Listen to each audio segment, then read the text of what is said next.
চোখ রাখবো এই মুহূর্তের সব থেকে বড় খবরে। কেন্দ্রে তৃতীয়বারের জন্য ক্ষমতায় ফিরেই ফের একবার বাংলার প্রতি কড়া মনোভাব নিতে শুরু করে দিয়েছে কেন্দ্রের ক্ষমতাসীন নরেন্দ্র মোদী সরকার। রাজ্যের ক্ষমতাসীন মমতা বন্দ্যোপাধ্যায় তৃণমূল সরকারকে চিঠি পাঠানো হয়েছে কেন্দ্রের তরফে। সেই চিঠিতেই বলা হয়েছে বাংলার সমস্ত গ্রাম পঞ্চায়েতকে গত 8 বছরের আর্থিক হিসেব জমা দিতে হবে। তবে এখানেই শেষ নয়, পঞ্চায়েত ধরে ধরে কত জনসংখ্যা, যেখানে নির্বাচন হয়েছে সেখানে বর্তমানে বোর্ড আছে কিনা ইত্যাদি জানাতে হবে।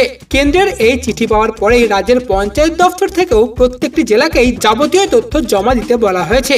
প্রাথমিকভাবে জানা গিয়েছে পঞ্চদশ অর্থ কমিশনের টাকা খরচ নিয়ে এখন জেলায় জেলায় তৎপরতা চলছে, কেননা 2026 সালের মার্চ মাসে এই কমিশনের মেয়াদ ফুরিয়ে যাবে।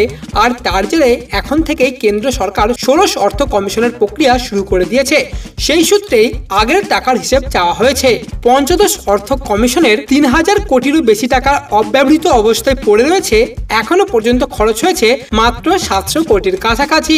ফলে এখনো বিপুল পরিমাণ টাকা খরচ করার বাকি রয়েছে। এরই মধ্যে আগামী দিনে ধাপে ধাপে আরো টাকা ঢুকবে।